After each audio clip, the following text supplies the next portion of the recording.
Under the moonlight, a strange party of elders, with the white dust thick on their mustaches and their eyebrows.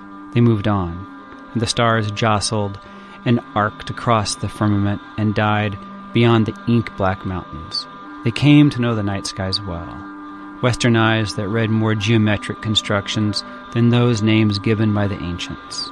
Tethered to the pole star, they rode the dipper round while Orion rose in the southwest like a great electric kite.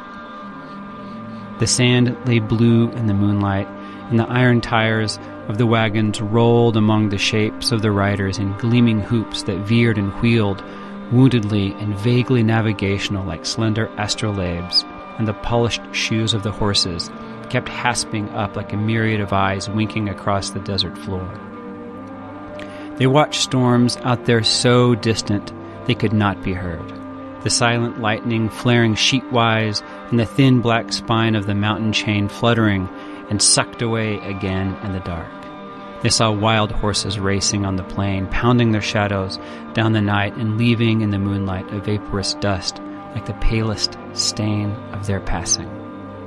All night, the wind blew and the fine dust set their teeth on edge, sand in everything, grit in all they ate. In the morning, a urine-colored sun rose blearily through the panes of dust on a dim world and without feature.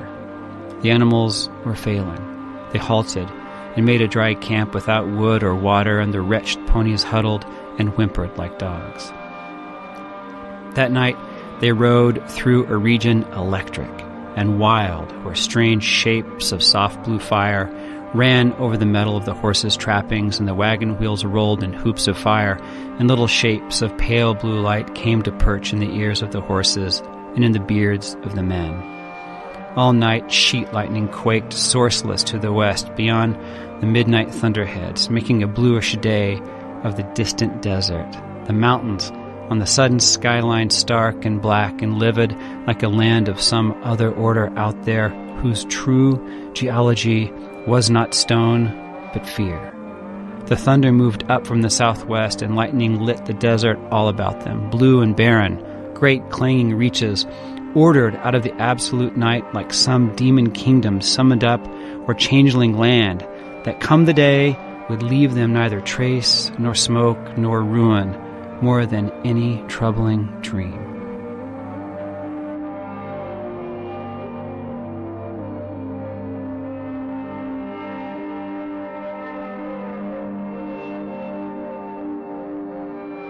Hey, this is Eric.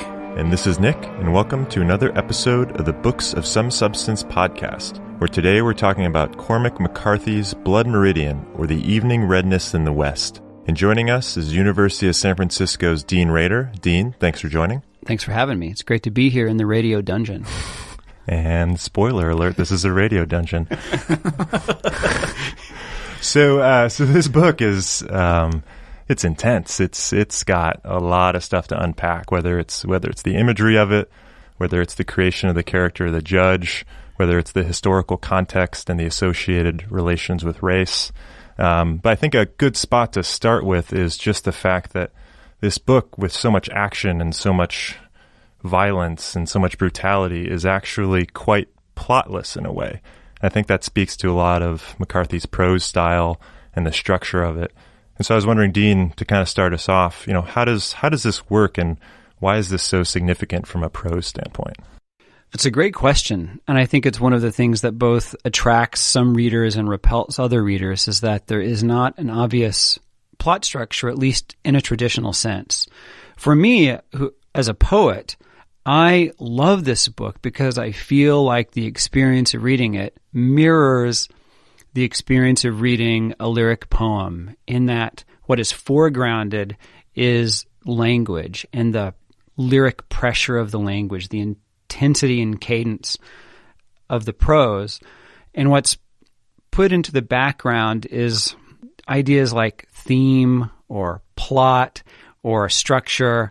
The aboutness of the book is too complicated and indeterminate and nebulous to easily put a finger on. And so what happens is that the language, in my opinion, becomes the protagonist and takes a front seat. And that's what drives the bus of this novel. Eric, first impressions? It's rare that a book creates such a vivid, visceral world that immerses you in the way that this book does. And, to tie that to the prose, one of the comments that I think about that comes from design is like the prose is at first very what I would call site-specific. I was underlining words the entire book, like what does this mean? What is this term? And Dean talked about the lyrical part of it, but it's also the specificity of the text as well that coupled with that lyricism really engulfs you in a way that you really feel like you have entered a hellscape just reading. And it's a real testament to McCarthy's ability to keep us somewhat outside of any sort of inner worlds of the characters and still keep us so immersed and interested. And upon rereading this is the third time I've read it, I was very struck by that part of it, that there's not an internal monologue here. There's not really any characters that you can call heroic or even people that you could identify with, but yet we are so in this.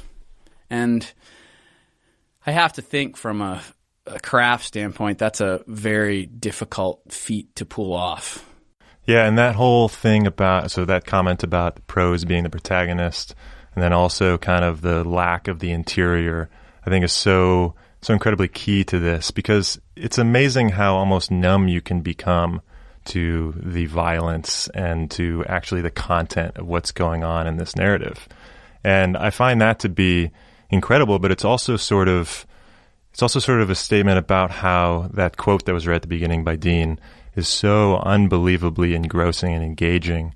It's just so beautiful. And even as the loop continues, as the Glanton gang sort of sets out from one spot of brutality and then traverses the terrain and then ends up at the next spot, it's sort of this repetitive loop that does sort of lull you to sleep in a way, but it's also so, just like I said before, engaging on the lyricism and the descriptions and the site specific, and you just feel like you're there. And I don't remember in recent reading being so attached to a setting and an aesthetic as one of the main draws, rather than it just being a context. But that's really like a front and center thing here.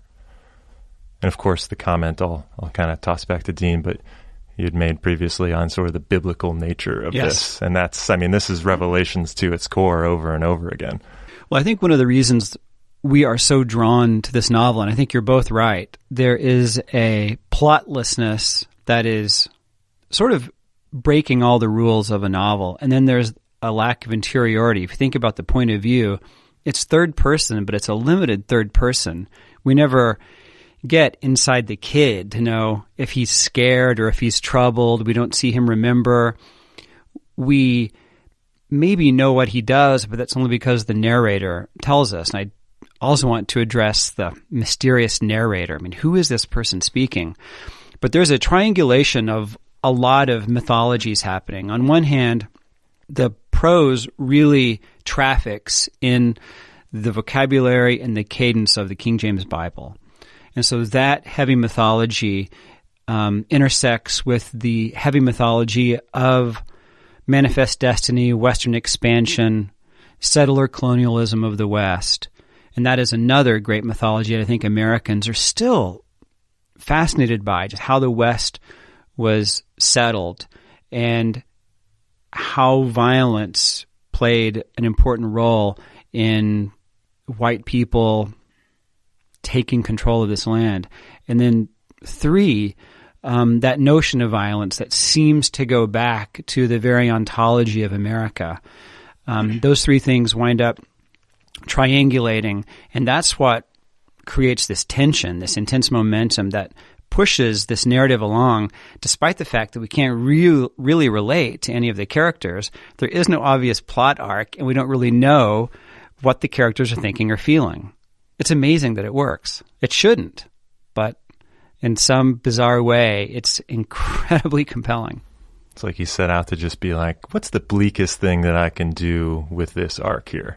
It's also a juxtaposition of absolute beauty in the prose and just the horrific things that he's describing. I mean, I think that juxtaposition is jarring, to say the least. And I remember there was a first section, I think it might have been the end of chapter 4, where it really got into the first real massacre. And it was literally one of the most beautiful paragraphs that I'd ever written. And Ever read, excuse me. Unless you wrote that paragraph. I wish I had written I wish I had written it. Now we know the truth. Yes, exactly. I want to be Cormac McCarthy. And at the same time, just even the third time through left me so just speechless in its horror. And from a strictly structural formal standpoint, I think it's that juxtaposition that is just also keeps us so agog at what he's done. I also think that he has this ability to make this tale feel really mythic, right? Leading back to like old stories of, I think you, Dean, mentioned nods to sort of the Iliad and the Odyssey. And so I think we as a culture are drawn to those kind of stories. And yet this one is also very circuitous, very repulsive in a lot of different ways. But the word that I kept thinking of myself is that McCarthy didn't write this. He just unearthed it. It's almost like it came from the earth and he just channeled it like some sort of vessel onto the paper, and it suddenly appeared as this mythic tale. I mean, it just feels that pure, which again makes it such a colossal achievement, at least in terms of craft.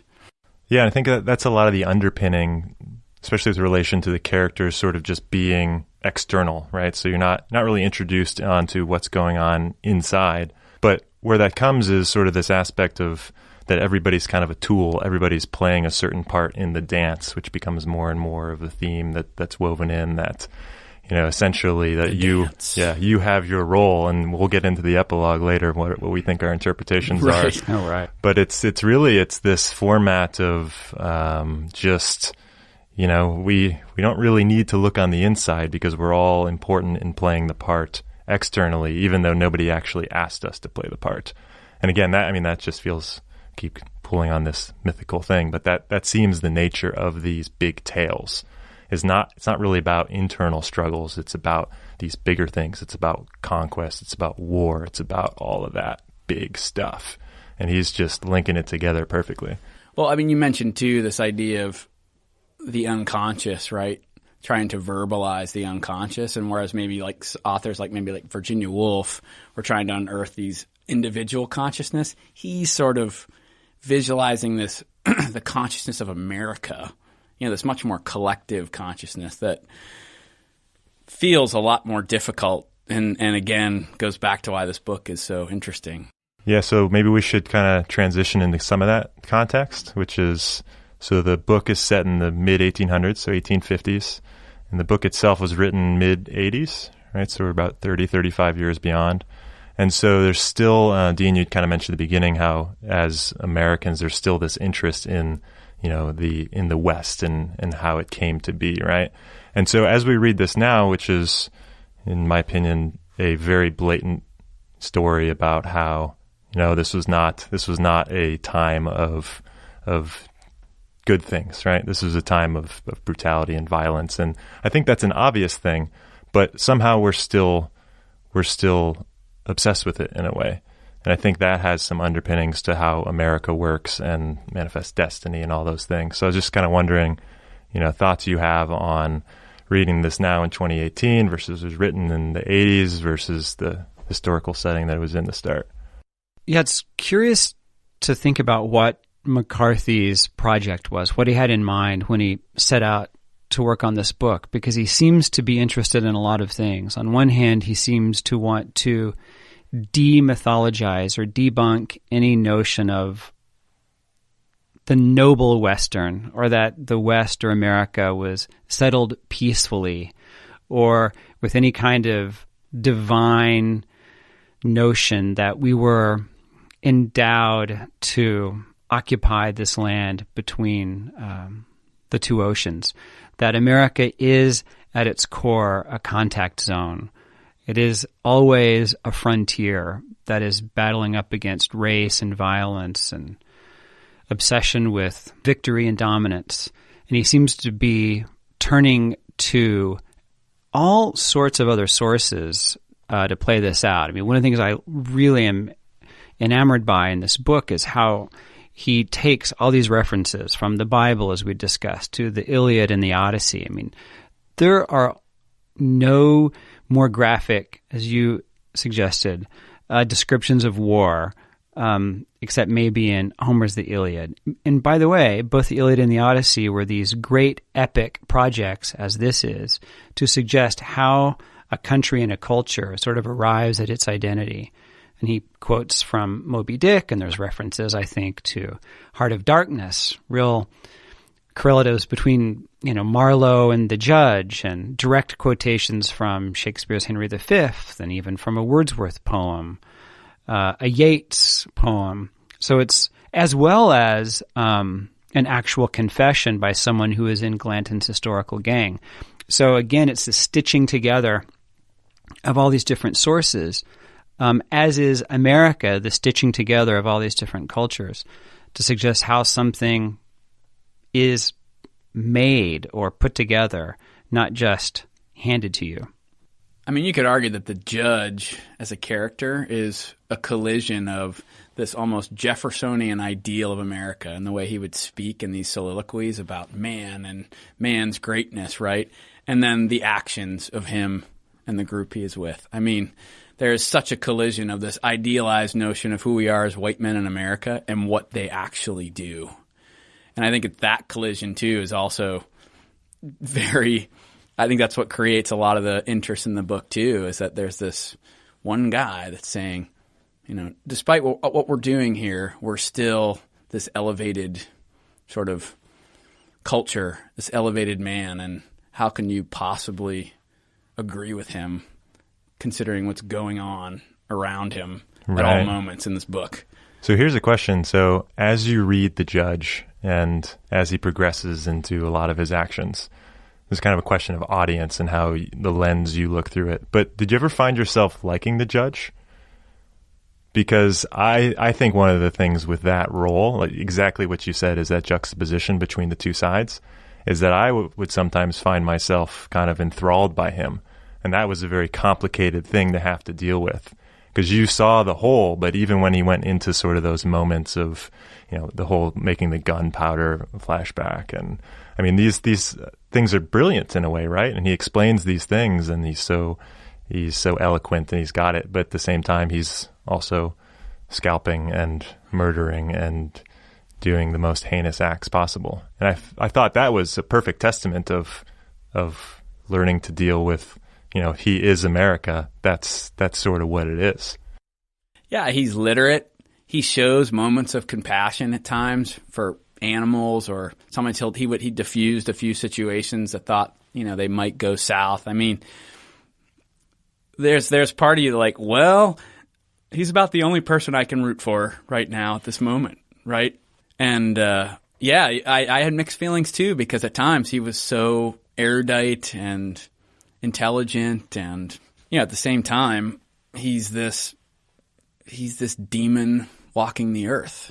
Well, Nick, you mentioned the Gunpowder Scene, and the Gunpowder Scene is a direct reference to this really amazing scene in Milton's Paradise Lost, and where the angels are saying to Satan, "Look, if we're going to defeat God, we need better weapons," and they make gunpowder from the earth. And what I think about the Judge is that he's the most compelling character in the novel, the way that Hannibal Lecter is the most compelling character in Silence of the Lambs, and the way Satan is the best character in Paradise Lost. I mean, God is dull in Paradise Lost. Milton makes Satan really charming and really compelling and the most articulate and the most sophisticated. And this is a really interesting idea that you brought up, is that the Judge is the most sophisticated and clearest thinking person in this group of completely savage human beings. And you cannot help, as a thoughtful person, find yourself aligning with some of his ideas, just as you find yourself wholly agreeing with Satan. Like in reading Paradise Lost, you'd rather hang out with Satan than God. I think it's also... That's so perfect. It's also this idea of we have these Platonic ideals, right? Of like, if we're educated and we learn these things, that will sort of, quote unquote, humanize us, or what's the word I'm looking for? In other words, make us better as human beings, right? And this book sort of posits the argument that, like, actually, it could make you worse. That's right. Right? You hit a certain level. Right? So if the judge is any evidence, whether he's Satan reincarnated on Earth or whether he's just this, mortal being. Yeah, that was definitely my first realization upon rereading this, because I read it, I don't know, probably 10 years back. And I think even at that point, and maybe I read things a little bit differently, I don't know exactly where I was 10 years ago versus now. But at that point... I hope you do. Yeah, I mean, I hope I'm progressing, right? But I think I didn't fully encapsulate didn't fully realize how evil he was. And everything that he encapsulated is really quite obvious now. But I think previously I was just like, yeah, this guy, he speaks well, he makes excellent points. Yeah, he, kills some people every so often, but they're all doing it. But it's almost like the other characters don't have as much of a choice, and he's trying to set the entire or don't play know any going. better. Right. I mean, there's even... the judge should know better. Well, the judge hates weakness, right? And this is one of the things he hates the most about the kid. At the very end, is he hates and wants to kill the kid because he senses that the kid has sympathy for the Indians, for the indigenous population, and that the kid was too weak to kill the judge when he had the chance. And that's very Nietzschean, actually, that you find yourself riddled with guilt or uncertainty, and that in the face of great conflict, these moments of self-definition, you are either strong or you are weak. And the judge sees in the kid profound weakness. Well, which we might read as compassion, he sees as weakness.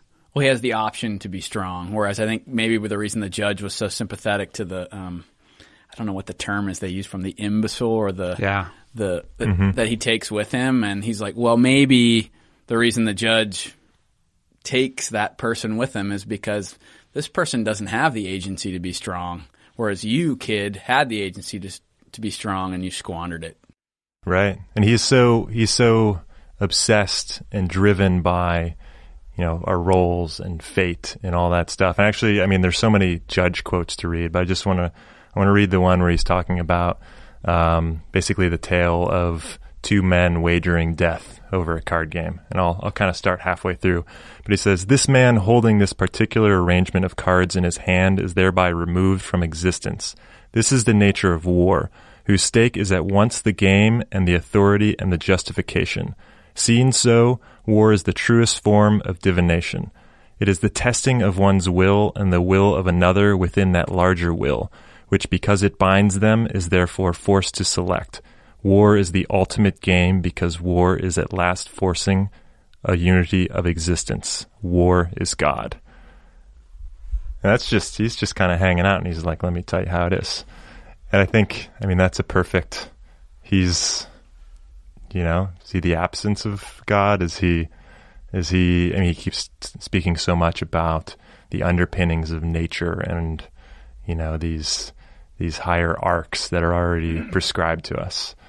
And you talked about agency and all that stuff. There's a lot to be unpacked with that. And, whether we're drawn to him because he's Satan or whether we're drawn to him for other reasons, I think is a useful thing to ask yourself as a reader. And I think whether we do this now or later, I think it's a hugely important to the way we talk about the end, the last scene too, which we can do whenever. But let's get to the end, towards the end. I think another thing as we're reading this is with respect to indigenous populations. reading this in 2018, I feel is probably a little bit different from reading this in 1985 or so when this came out. But or there even is 2012, right. when I last read it. I mean, 20, whenever that was. We kind of tie this back a lot of times because we read a Toni Morrison essay on basically the audience and the fantasy afforded to white men and how that sort of shows up in literature. And I guess the question for this is, even though this is supposed to be de-mything the tale of the West, is it still also a fantasy in a way? Basically for how these populations are portrayed and the level of violence and brutality. Is this a thing that is setting the record straight, or is this also just continuing to play into that? I think the question about race in this novel is a really important one to ask. It's complicated and in some ways offensive to think about, as we do now, how both indigenous populations and African Americans are represented in this novel. And there's 2 or 3 things to talk about. One is who the narrator is. If we think of the narrator as being McCarthy, the repeated use of the N-word is utterly repulsive. And the N-word gets used a lot in this book, and you rarely read about that. But in other instances, African Americans are referred to as Negroes or as black. So the offensive term isn't always used.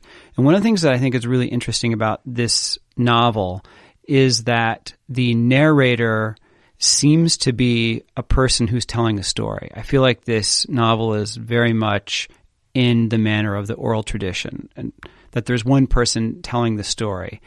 The fact that there's no quotation marks in the novel, I think, is a testament to this, that we're being told this by someone.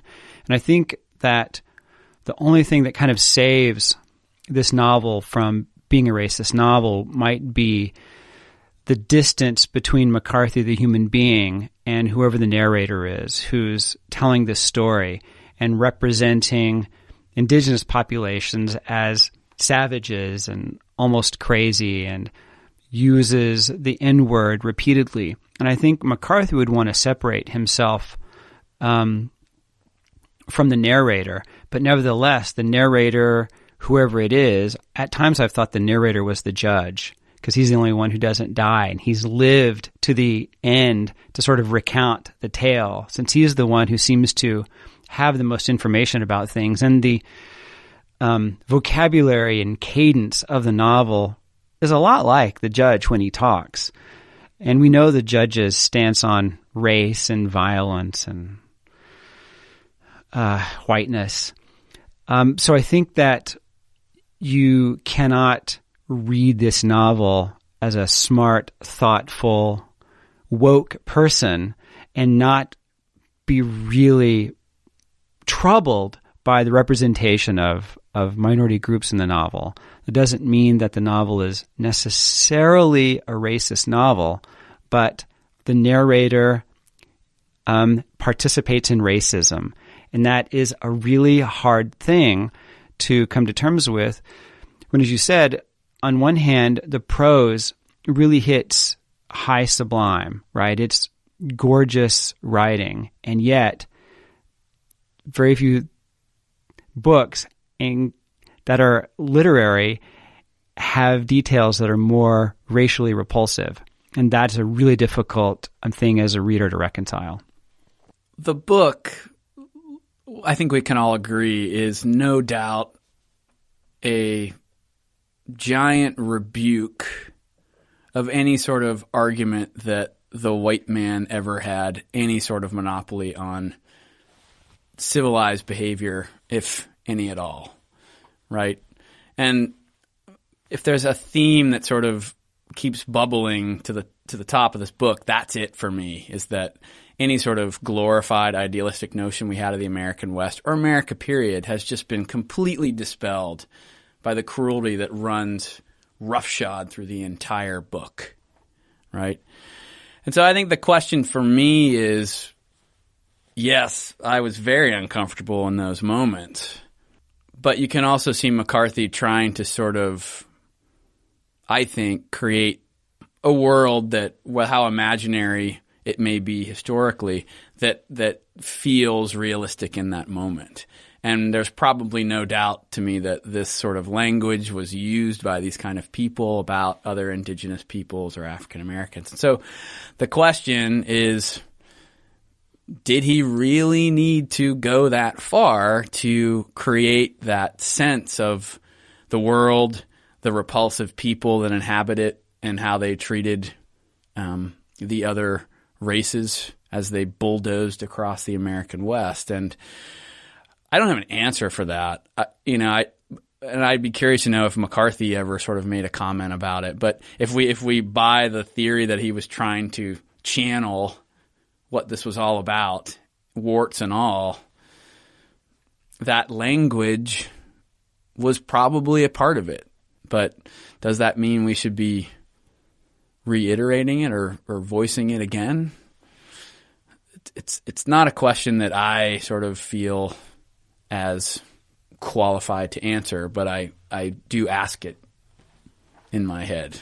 Right. So how do we take this in line with, say, other books written in earlier time periods with similar usages, in which a lot of times, so let's go with Faulkner, right? Because you could probably draw a direct line between Faulkner and McCarthy for a bunch of reasons, right? And as you read Faulkner novels, there's actually a lot of morality and a lot of progressive social elements to them, but they're still littered with a lot of this type of vocabulary, right? And so it's kind of a question of, I think when you're reading older books, you kind of have to say that this was written in this time period, thus it has some of this writing associated with it. But that's really the question, is this being written only 30 years ago? Is this something that, would it really have changed if you didn't need to represent it in that manner? I mean, the design parallel I think about is what's happening with Confederate monuments now in the South, where people are saying they should come down. And there are other people that saying, well, maybe we put a plaque on them that at least gives them the context, but because they're part of history, we shouldn't take them down. I mean, it's an interesting debate. I feel that let's just take them down. But, I had a discussion with somebody who was like, no, this is history that we should acknowledge and just recontextualize so people really understand what this was about. And I sort of feel like in some ways this language in this book is one of those debatable issues like that. You could go back as far as Huckleberry Finn, right? I mean, Huckleberry Finn arguably was one of those books that actually Mark Twain, his body of work was, you could argue, was one of the things that actually got literature into the popular realm that it is now, so anybody could say anything. But at the same time, there's this fundamental, huge thing in that book, right? That I totally understand why people are like, we shouldn't be reading that book. At least we should be editing it in a way that, or framing it in a way that people understand that this is not copacetic. And so it gets into these issues that I don't really have any strong answers for. I always think about McCarthy's interest in Flannery O'Connor. He was a big admirer of O'Connor. And O'Connor, who was also a cartoonist, has this really interesting quote. She was asked about her use of the Southern grotesque, and she also really pushes some boundaries in her work. And she says something like, for the hard of hearing, you have to scream, and for the blind, you have to draw large, startling figures. And there's a degree to which McCarthy's descriptions of indigenous people are cartoonish, right? It's over the top. They're caricatures.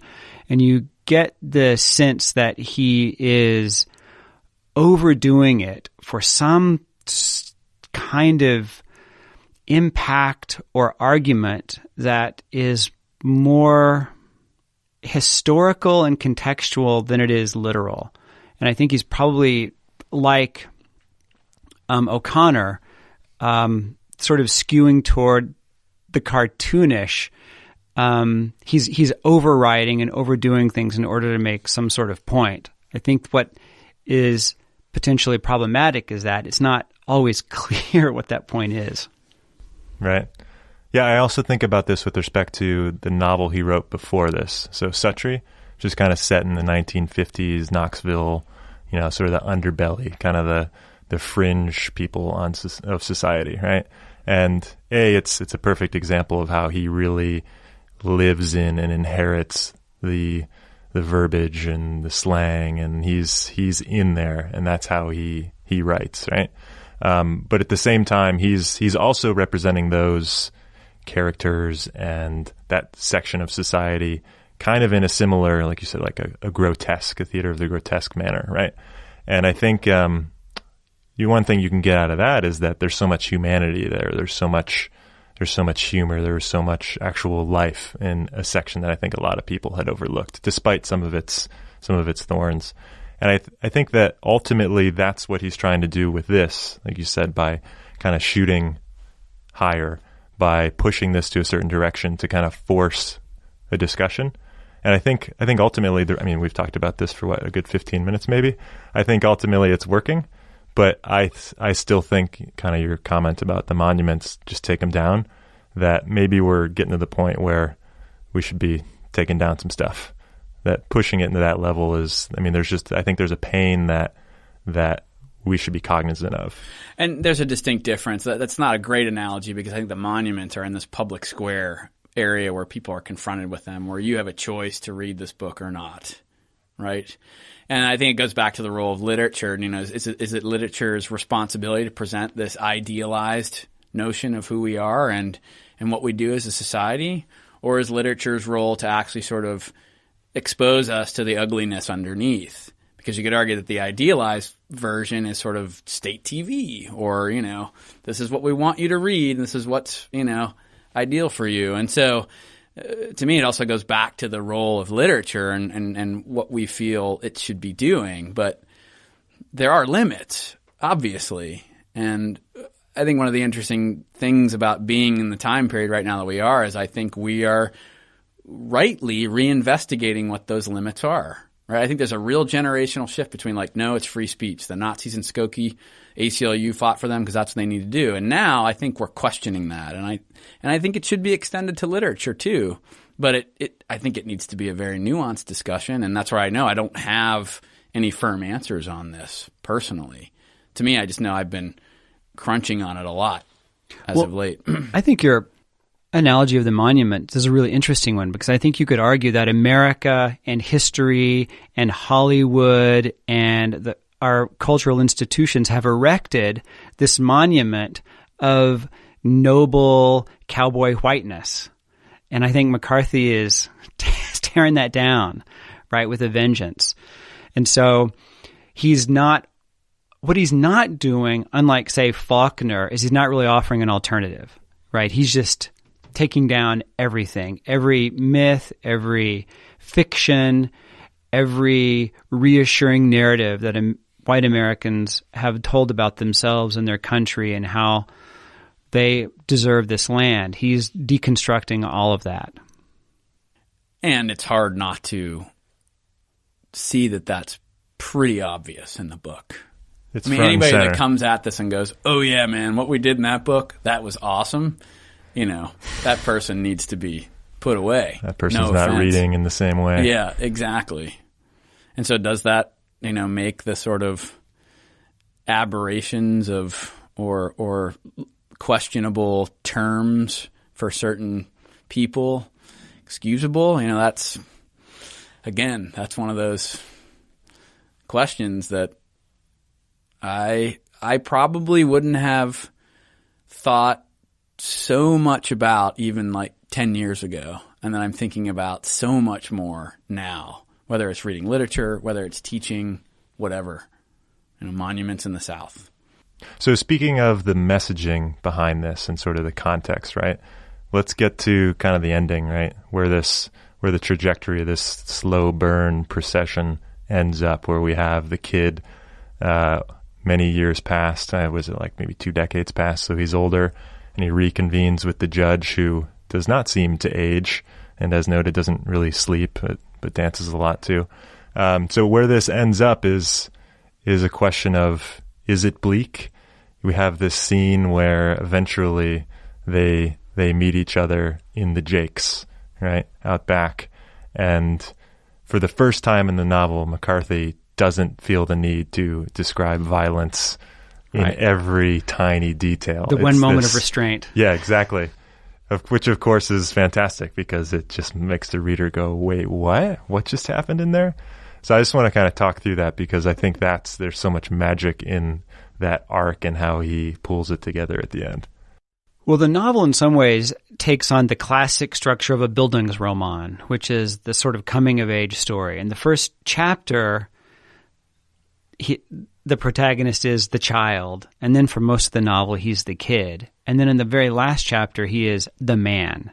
And like 8 years pass between, when the Glanton gang ends and when he meets back up with the judge. And I feel like we are supposed to have intuited that the kid has matured. He's grown up a little bit, and he has probably turned away from the taste for mindless violence that characterizes him in the first page. And now we are supposed to see that there is a distance between him and the judge. I think early on, the judge sees in the kid himself as a young man, and they're supposed to be maybe two sides of the same coin, or an older version and a younger version.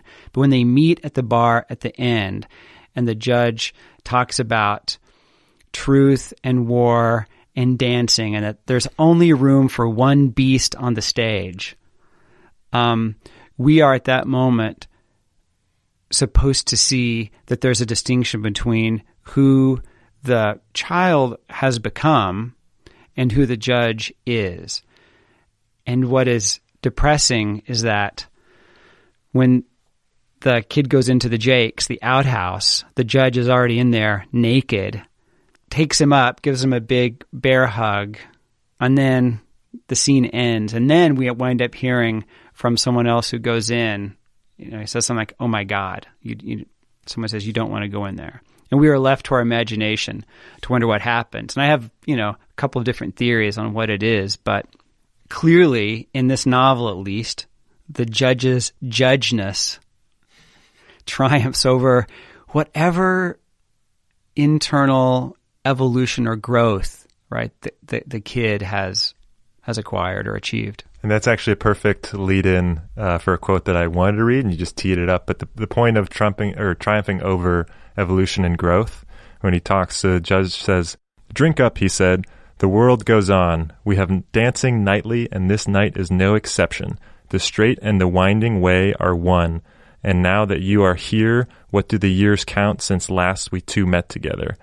Men's memories are uncertain, and the past that was differs little from the past that was not." And so the judge is basically laying out this eternal hellscape where every day is forever going to be the same, and which sort of flies in the face of the idea of progress, and if the kid was really the genesis of morality, as he came from this sort of barbaric past, and now he's maybe starting to think about things. I think it's what you want to feel, because that's what we look for, and we want to identify with something. But the judge is just saying every day is bleak. There is no progress. It is as animalistic as that. I was less concerned about what actually happened between them when I got through to the end of the book before the epilogue.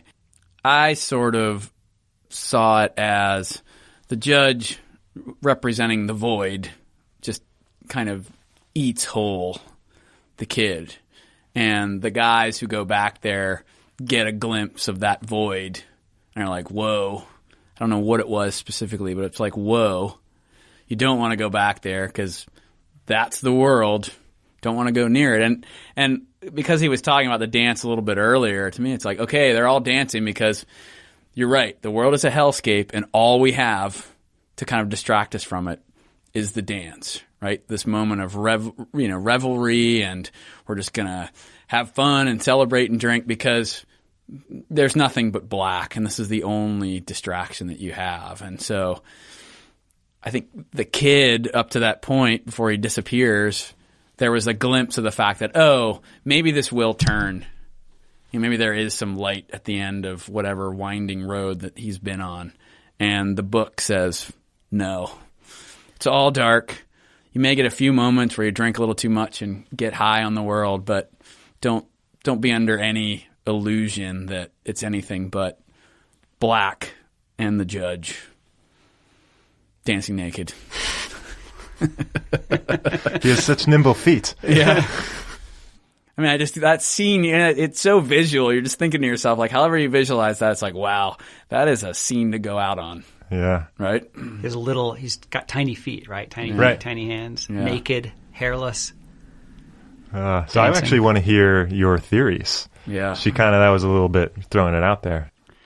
The obvious reading would be that he kills the judge kills the kid, now the man, in a toilet, which is the most depressing way to end anything, including and especially your life. One argument is that the judge rapes the kid, the man. Another reading is that he engages in cannibalism, as we've seen happen earlier in the novel, that he eats the kid. Yeah. Both of which are incredibly gross. Another is that there might just be blood on the wall. You don't know, right? We don't know that the kid dies, right? That he could have just seen the judge naked hugging the kid, and the kid somehow goes about his life and... Good to see you, dude. I'm out. Right. But I think we were supposed to be led to believe that something terrible happened in there, which is probably some larger metaphor for the world as an outhouse and the judge as who knows what. But the literal interpretation, people seem to really want to know literally what happens. And there's all sorts of discussions about what McCarthy had in mind. And I suspect he doesn't know himself. I think I even kind of like the supernatural void aspect. Like, what if that really was the gate? The gate. In some way, right? Or they saw the Aleph or something from the Borges story. Yeah. It's like one of those things where you're just like, what? Don't go in there. Yeah. I think that I mean, all of those certainly, rape and cannibalism are extremely grotesque, right? But I think I like putting it up on this one additional level that, like, truly there are no words for it beyond that. It's just... It's like the briefcase in Pulp Fiction. Exactly. Right. You great reference. Only the people within the text see what it is, right? The reader, the viewer, is completely blocked from the revelatory experience. See, I was going to say that in the movie Can't Hardly Wait, if you're into late 90s teen films, there's a scene where they keep opening the refrigerator and everybody is screaming and laughing, but you never understand what's in there. And I think they got it from Blood Meridian. It's my job in every podcast to lowbrow this we can hope. as far down as possible. Yeah, we can hope that that's where they went for it. Well, so here's the question: the epilogue that's tacked onto this, which is, as I read it, is essentially somebody boring holes just repetitively across the open landscape. What do we make of that? How does that fit into this? Best Christo installation ever. Yeah, I have to say it was a head scratcher for me. I mean, the only thing that came to mind for me was that it's this person that's going across the country to remind us that I'm going to illuminate the ugly underneath, and that all that lives within us and lives within this land, and it's just a constant memorial. My mind goes to design projects. It's a constant, like, ongoing design memorial to remind us, that I'm going to illuminate the fact that no matter how good you think it is above ground, how civilized we are, it's not. But that's as far as I got. I took it as kind of an extension of just the kind of the repetitive nature, right? There is no past. It sort of disappears. The only thing is this thing that we're doing right now. And the two last lines, which are among the simplest of the epilogue, I think kind of are where I get that from, where it just says, he strikes fire in the hole and draws out his steel. Then they all move on again. Well, and it brings it back to one of the epigraphs at the beginning of the book where I think it's the last one, the study that done at Berkeley where they showed like 300,000 years ago there was evidence of men scalping other men or men that had been scalped. Mm-hmm. And it sort of implies this idea that this has been on rotation for a very long time. My utterly naive and childlike and optimistic reading is that, so the epilogue begins, in the dawn there is a man progressing over the plain by means of holes which he is making in the ground.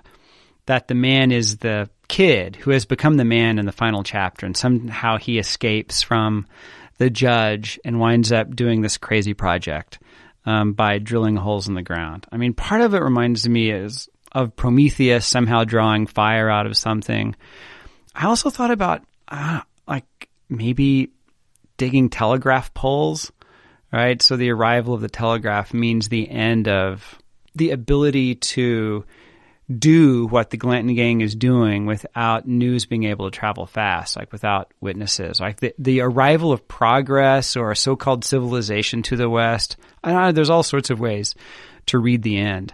I don't know that I like the epilogue. I feel like it's unnecessary, and it's McCarthy trying to make the book mean more than it actually does. He's trying to give it a philosophical or Nietzschean. Yes. I can agree with you. I agree with you on that. You nailed it. Component. That the ending was so good. Yeah. And they had to throw that on. Wow, I thought that was going to be an unpopular emotion that I was just going to suppress. And the fact that it's in italics really bothers me.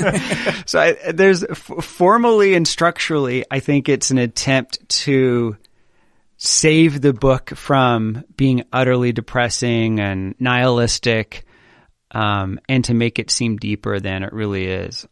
I just love the last couple lines of the actual ending of the book. They're just so... Me too. I'm surprised that I had forgotten the ending when I reread this. I mean, it goes back to that quote you were talking about where McCarthy talks about how that ability, like even though we don't remember a single line of the book, we remember the book itself. And this book to me was like the epitome of that. Like the first time I read this, it's been seared on my mind. But I was rereading it, I don't remember any of this except for that scene, that cat and mouse scene with the judge and the ex-priest and the kid. I hadn't remembered any of it. In the ending, I was blown away by the poetic, like, how do you end a book like this was the first thing I was trying to remember. Like, what was the ending of this? How do you end this? Right? And it was really good job, Cormac. Good ending, man. Yeah. He never sleeps, the judge. He is dancing. He says that he will never die. So good. Again, that notion of narrativity, of telling, right? He says that he will never die, right? Who is the narrator telling us this great story? You know what that last sentence reminds me of? I'm not going to say it, but you know what I'm talking about. Is this another lowbrow reference? No. I just promised I would never make another reference in a podcast to Philip Roth? This author. Well, the end of Sabbath Theater. He couldn't die yet. He had so many things to do. That's right. Everything he hated was here. Everything he hated was here. Yeah. That actually is a good kind of synergy here. Yeah. So I guess the thing we like to do towards the ends of these episodes is kind of ask this fairly open question of, is this book of substance? Which oftentimes is a question that after we've talked about it for an hour, I think the answer might be somewhat obvious. But I think it's worth asking, all of the difficulties of this and reading it in 2018 and when it was written and all of this just very emotional content mixed with such beautiful prose and all that. I mean, I'm basically giving my pitch for why I think it's of substance. And why we should be reading it still. Yeah. But any additional thoughts on why, even though this is a fairly contemporary classic, if you will, why it's, still should be a thing that people are diving into? Well, from just a craft standpoint, come on, it's unbelievable. It's unbelievably written. I mean, if you just want to strip away, which I don't like to do, strip away form from content, but I mean, the handling of language here is just unbelievably great, right? If you want to talk about the actual story that it's telling, I mean, I think it's really important that people read this and understand how awful this country was to the other peoples that were inhabiting at the time. I mean, it sounds very sort of, eat your vegetables, but it was just the third time through, another just stark reminder of, this country has been founded on a lot of blood shed by a lot of unnecessary blood being shed. And I think that as a historical document, even though it's fiction, regardless of how much of it is actually even true to any sort of factual record, I could not come out of this again not thinking like, wow, we need to be reminded. I think there are two main reasons to read this book, and it goes back to what you said earlier, Eric, about the great tensions in the novel between the horrible feats of the men in the book and the unbelievable high lyricism of language. If you want to see what a human being can do with the human language, this is the novel to read. There might not be any more impressive feat in terms of just syntax and vocabulary. And there's a poetic term I talk about a lot in poetry called parataxis, which is when a writer lines up things together without the use of coordinating conjunctions. There's no writer better at splicing things together. So just on a strict formal sense, if you want to be encouraged by human endeavor, this is a great read in terms of language. The other reason, in some ways, is the opposite. I'm teaching this class now called The American Experience, and in the class I talk about America as this great country of contradictions. Like you have someone like Thomas Jefferson, who is the smartest, most erudite, most progressive human being in the United States, who is responsible for these unbelievable documents. At the same time, he laid out in the notes on the state of Virginia the most horrific and offensive rationale for the distinctions between the races. I mean, fabulously, horrifically racist. And you find astonishment that contained in one man can be the best values of our country and the worst at the same time. How can we be this country that the first elected democracy that gives everyone equal rights, and at the same time we rely on over a century of slavery and Native American genocide? How can we, in the same populace, elect Barack Obama and Donald Trump? I mean, that is astonishing. And I think to know our country is to know the degree to which human beings and a populace can be contradictory and hold at the same time truly contradictory impulses. And this novel gets at that reality as well as any book I know of. Well said. I think you guys nailed it. Well, thanks to everyone for listening to another episode of the Books of Some Substance podcast, where today we went over the bleakness and the beauty of Cormac McCarthy's Blood Meridian. Definitely not for the faint of heart.